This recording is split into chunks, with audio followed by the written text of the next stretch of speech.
Hello and welcome to Aharon. This is the continuation of the second chapter of NCERT 11, which is Units and Measurement. And in this session together we are going to learn about dimension. So we are first going to look at the definition of dimension. Then we will learn about one principle called principle of homogeneity.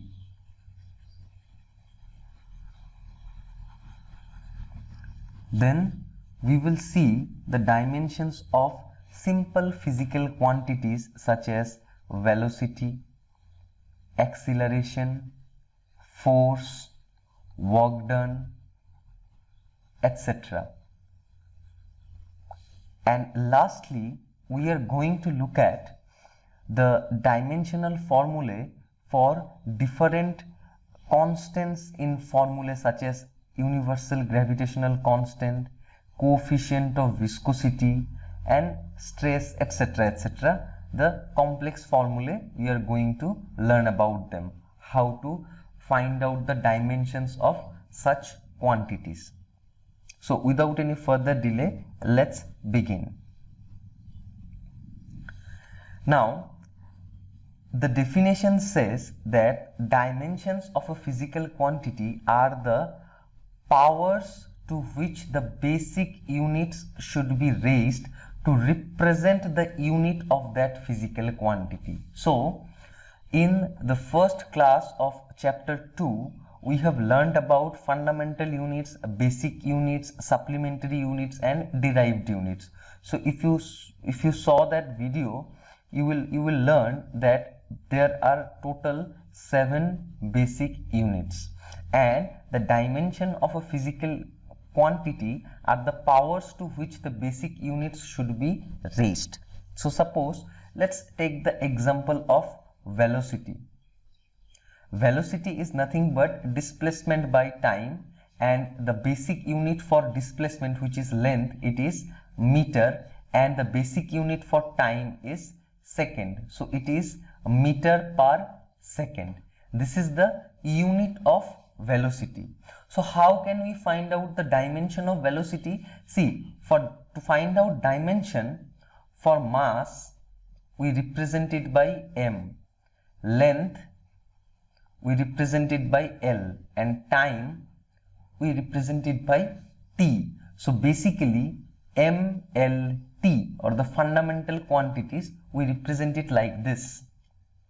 Now in case of velocity, which is d by t, in place of d we can write m0 L1 T0, because the unit of displacement is meter. So only the power of length has been increased to 1, and the other, which are mass and time, are being 0. Again, for the denominator, which is t, we can write m0 L0 T1.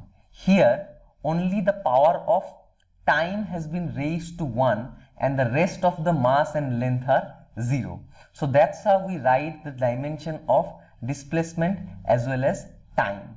So if we write them together, we will get m0 L1 and t to the power minus 1. So this is going to be the dimension for velocity, and that's how we find out dimension, and that's what the definition of dimension says, that it is the powers to which the basic units. So here, as you can see, m, which is mass, L, which is length, and t, which is time, the three of them are basic units, and the powers of the basic units has been raised so as to get the unit of velocity, which is meter per second or centimeter per second, whatever you may like. This is for SI and this is for CGS unit systems. So that's what the definition of dimension says. Now let's look at this principle of homogeneity of dimension, which says that the dimensions of all the terms in a physical expression should be same.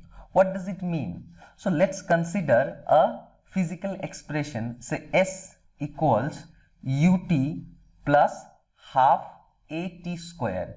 Here S is distance, u is initial velocity, t is time, a is acceleration, and then again t is time. So there are various quantities present in this physical expression, which is S equals to ut plus half at square. Now, what does this principle of homogeneity of dimension says? It says that the dimension of S should be equal to the dimension of ut should be equal to the dimension of half at square. That means if you have any physical expression, that will mean that the dimension of the left hand side and the dimension of the right hand side should be equal. And since in this case there is a addition, so the individual dimensions should also be same. Now that won't be the case if they are in the multiplication form. Suppose, let's understand that. Let's consider any expression, say f equals to x multiplied by y. Now in this case the dimension of f should be equal to the dimension of the product of x and y. Okay, but if it were f equals x plus y, then the dimension of f should be individually equal to the dimension of x and dimension of y. So that's the difference between addition or subtraction and multiplication and division. So these are the two distinct cases of principle of homogeneity of dimension. Now let's move ahead. So here what we are going to do is we are going to look up the dimension for simple physical quantities. Let's take the example of displacement first. So displacement is nothing but a length. So the dimension of displacement should also be the dimension of length, which is m0, l1, t0. It's that simple. Next is velocity. So for velocity, we have already seen in the example that velocity is displacement by time. The dimension for displacement, which is length, shall be m0, l1, t0, and that of time shall be m0, l0, t1. So this together can be written as m0, l1, t to the power minus 1. Now remember, see, to represent the dimension of any quantity, we write it within third bracket. So this third bracket basically represent that we are defining the dimension of it. If I enclose velocity within a third bracket, it shall mean that we are finding out the dimension of velocity. Next is acceleration. Now acceleration is velocity by time. Again, velocity is what? Displacement by time. So acceleration can be written as displacement by time square. So if I want to find out the dimension of acceleration, it shall be, the numerator shall be the dimension of displacement, which is m0, l1, t0, and then we shall divide it with the dimension of t to the power 2, because the power of t here is 2. So if I write them together, it will be m0, l1, t to the power minus 2, and that is the dimension for acceleration. Next is force. So force or F is nothing but the product of mass and acceleration from Newton's second law. We know this. What is Newton's second law? It says that the force is directly proportional to the rate of change of momentum. So from there we have known this formula, F equals to ma. Now if I want to find out the dimension of F, it should be dimension of m multiplied by the dimension of A. M is mass, so it shall simply be m1 L0 T0, and then we have just found out the dimension of acceleration, which is m0 L1 T to the power minus 2. So if you write them together, it will be m1 L1 T to the power minus 2, and that's what is the dimension of force. Next is work done. So work done or W is nothing but the product of force and displacement. I am writing displacement here as R. So the dimension of work done shall be the dimension of force multiplied by the dimension of displacement. So we have just found out the dimension of force, which is m1 L1 T to the power minus 2 multiplied by the dimension of length or displacement, which will be m0 L1 T0. So if I write them together, it shall be m1 L2 T to the power minus 2, and that's what shall be the dimension of work done. And lastly, we will look at the dimension of energy. Now energy can either be potential energy or kinetic energy, and both kinds are energy as a whole. So let's understand with the example of first kinetic energy. So kinetic energy can be written as half mv square. Here m is the mass, v is the velocity. So half is a number, and always remember numbers don't have any dimensional value. They are dimensionless. So if I want to find out the dimension of kinetic energy, it will be the dimension of mass multiplied by the dimension of velocity square. So what is the dimension of mass? It is simply m1 L0 T0. And what is the dimension of velocity? It is m0 L1 T to the power minus 1, but see, there is a power of 2, so we will write 2. Now if I write them together, it shall be m1 L2 T to the power minus 2, and that's what is the kinetic energy's dimension. Similarly, if we take potential energy, it will be what? Simply mgh. Here m is mass, g is acceleration due to gravity, and then h is height.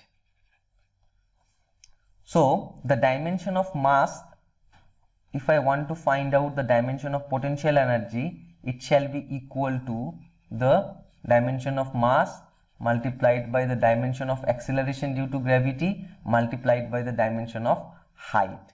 So for mass we can write m1 L0 T0, and what is g? It is basically acceleration due to gravity, and we have already found out the dimension for acceleration, which is m0 L1 T to the power minus 2. And then again, what is this? This is height. Height is basically length, so the dimension of length shall be m0 L1 T0. So if I write all of this together, then it shall be m1 L2 T to the power minus 2. That's what is the dimension for potential energy. So for displacement, we have found out that the dimension of displacement is m0 L1 T0. Dimension for velocity is m0 L1 T to the power minus 1. The dimension for acceleration is m0 L1 T to the power minus 2. The dimension for force is m1 L1 T to the power minus 2. the dimension for work done is m1 L2 t to the power minus 2, and the dimension for energy we have found out to be m1 L2 t to the power minus 2. So as you can see here, the dimension for both work done and energy are same, and as a result we can say that both these quantities are equal quantities or same quantities. Now let's now go to the dimensional formulae of gravitational constant, coefficient of viscosity, and so on. So first let's look at the gravitational constant. So first, how we get gravitational constant? Now if there are two masses m1 and m2 separated by a distance r, then we say that the gravitational force between them shall be F equal to g m1 m2 divided by r square. Here g is nothing but the gravitational constant, and we want to find out the dimension for g, or the dimension of gravitational constant. So how we can find it? Now if I write g, it shall be equivalent to f r square divided by m1 m2. So the dimension for g shall be the dimension of f multiplied by the dimension of r square divided by the dimension of masses m1 and m2. So for f we have already known that the dimension is m1 L1 t to the power minus 2. For r, which is nothing but length, so the dimension for r square shall be m0 L2 t0 divided by m1 and m2 both are masses, so together we can write them as m to the power 2 L to the power 0 t to the power 0. So if I write all of this together, then I shall get m to the power minus 1, see L1 2, so it will be L to the power 3 t to the power minus 2.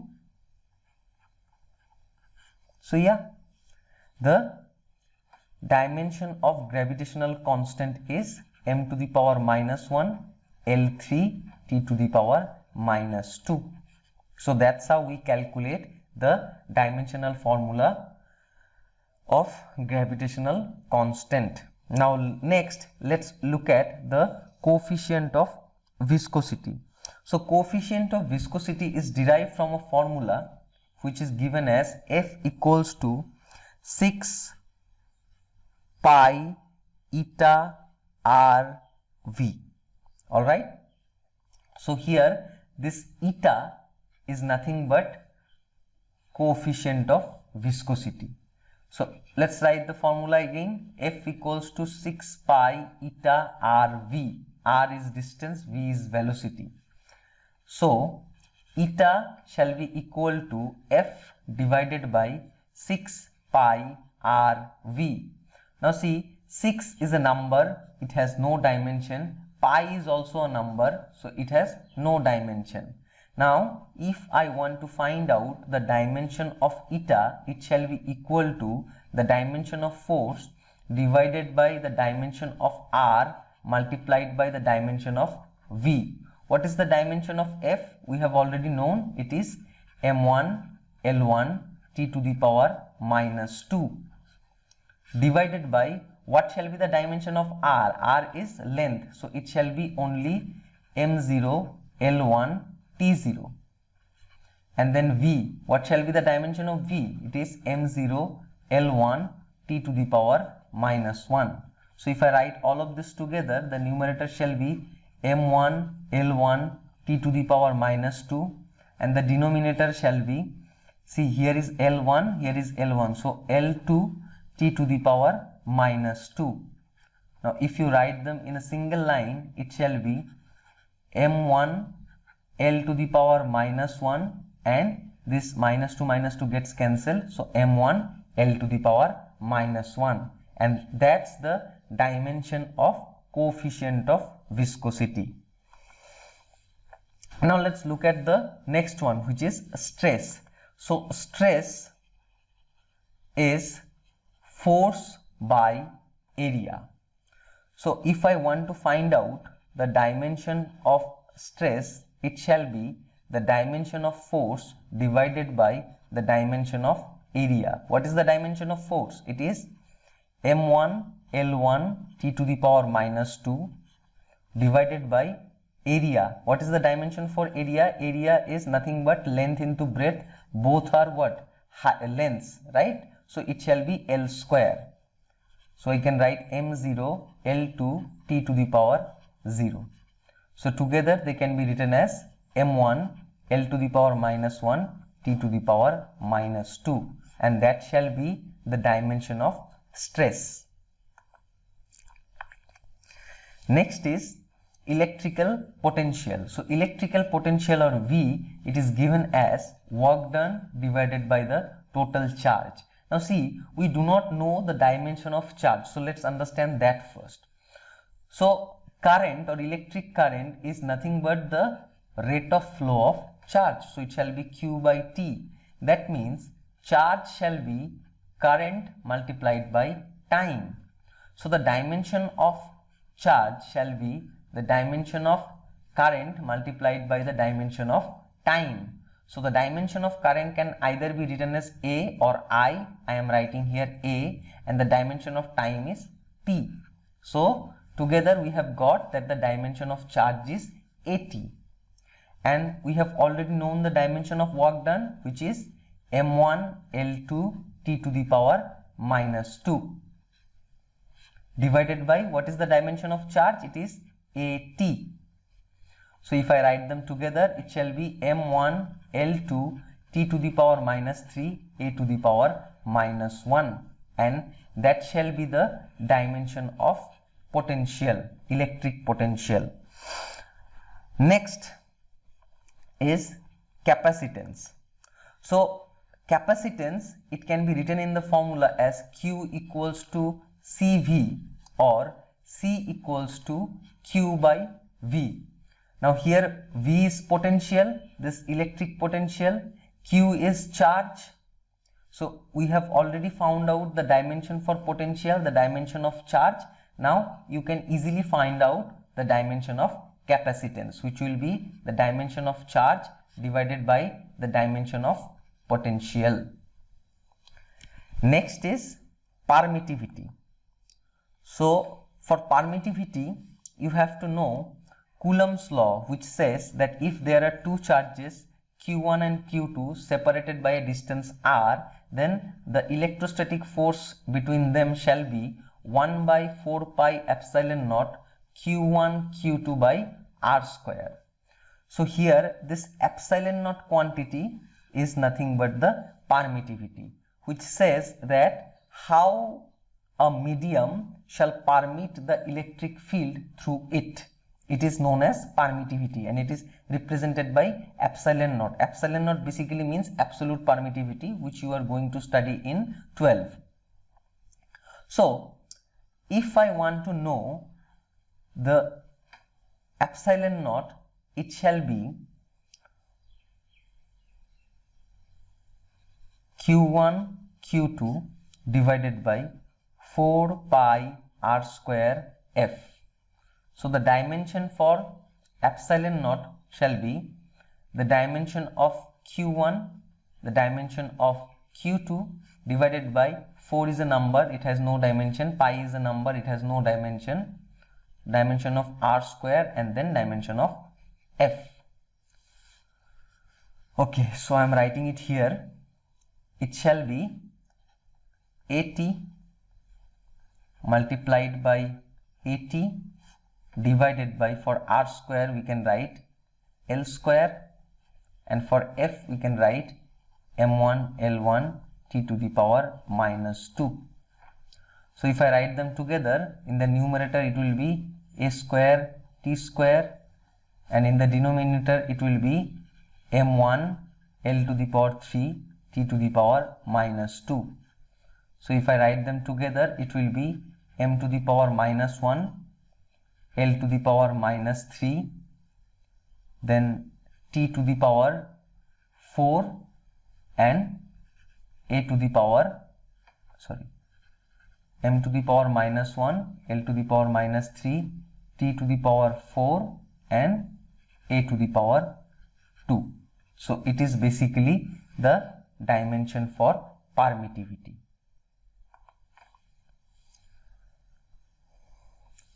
So with this, we have come to the end of this session. Thank you for tuning in. I hope you liked it and learned a bit. Thank you again. This is Shomik Shah signing off.